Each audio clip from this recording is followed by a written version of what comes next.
Bonjour à tous. Aujourd'hui, on va vous faire un parcours un peu différent de celui de la dernière fois.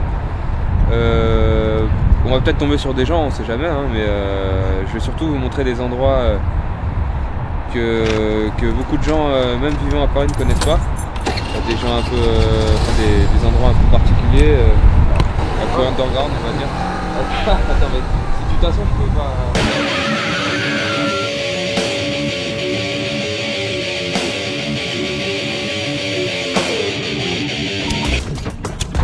Et il y en a certains qui connaîtront, d'autres non.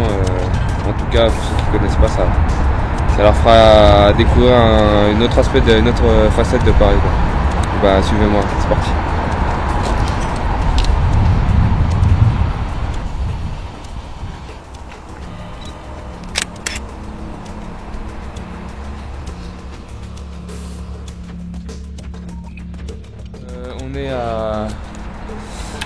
On est à Gennevilliers, à la frontière entre Gennevilliers et Saint-Ouen. Et donc c'est un immeuble, je pourrais pas vraiment vous dire à quoi il a servi, je connais pas son histoire. Imaginez-vous l'endroit où il n'y avait rien de cassé, il y avait encore toutes les vitres et il y avait zéro tag.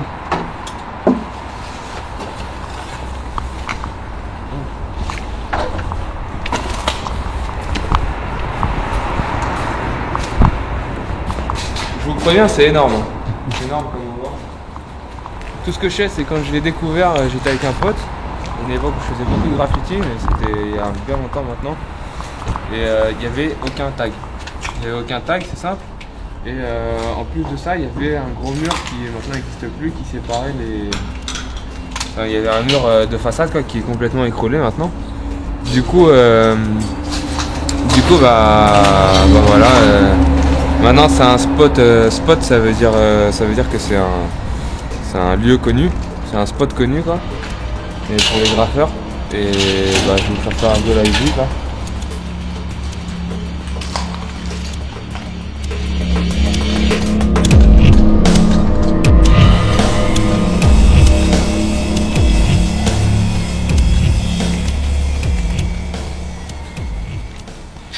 Là, tu veux voir les toilettes. Enfin ce qu'il en reste quoi. Encore une fois, je me demande bien qui peut défoncer tout ça, mais voilà.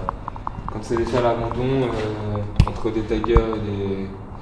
Je sais pas, il y a plein de gitans qui viennent récupérer des morceaux de ferraille qui abandonnent dessus d'un plan.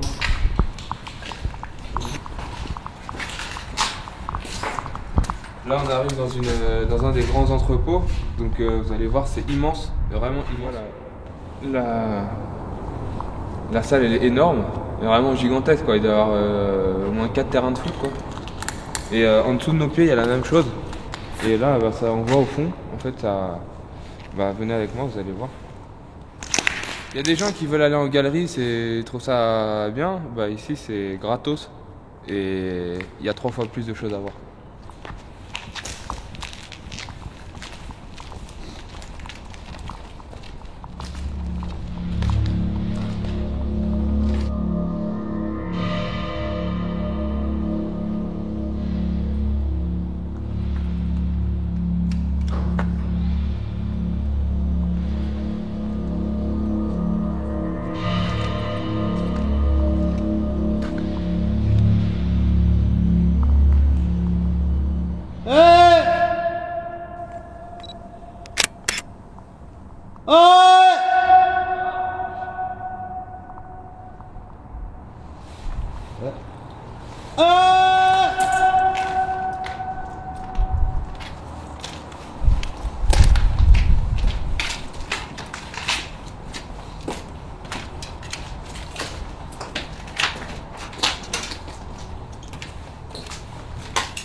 Là, on arrive sur le bâtiment d'en face, on est sur la passerelle qui mène au deuxième bâtiment, mais c'est exactement la même chose. Toujours aussi grand quoi, et c'est juste un truc de fou quoi.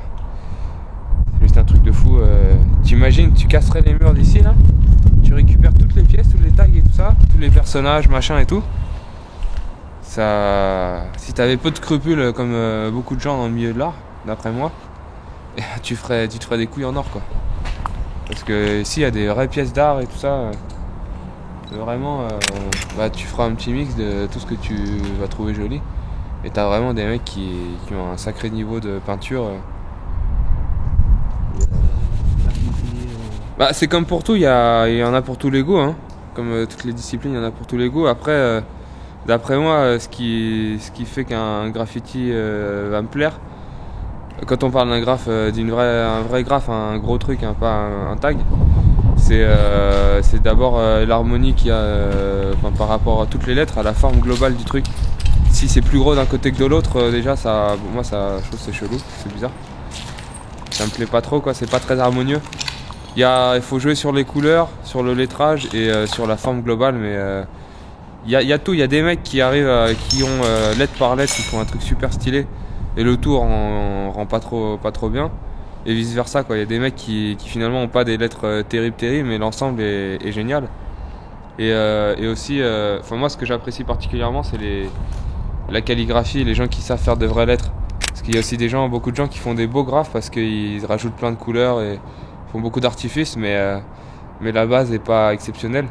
Moi, vraiment, ce qui me plaît, c'est je reconnais surtout le mec qui a un beau lettrage, une belle calligraphie, quoi. Personnellement, hein, encore une fois.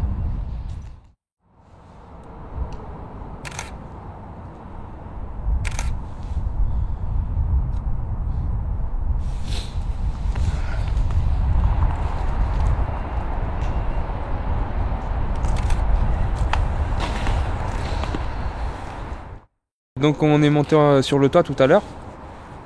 Je tiens à rappeler qu'il fait tellement froid que c'est pour ça que j'articule bizarrement. Nous sommes montés sur... on est monté sur le toit. On a pris quelques clichés, on n'a pas pu emmener la caméra parce que c'était compliqué de monter. Il y a une petite échelle, la caméra est un peu grosse. Mais on a quand même quelques images avec mon appareil photo et quelques vidéos. Et vous allez voir, l'endroit est assez sympa. Moi j'aime beaucoup parce que ça ressemble à un film de science-fiction, on dirait un champ où en fait donc il y a des fenêtres partout sur le plafond, quoi. Du coup, vu de l'extérieur, vu du toit, il y a une espèce de gros hublot blanc et à perte de vue, quoi, limite, quoi. On a l'impression que c'est un champ sur une planète bizarre avec au fond il y a une espèce de grosse barre HLM et puis il y a les fumées des entreprises, des usines qui tournent encore dans le coin. Du coup, ça fait un paysage un peu chaotique, mais avec un beau coucher de soleil qui arrive assez tôt vu qu'on est en hiver, et c'est assez joli, quoi.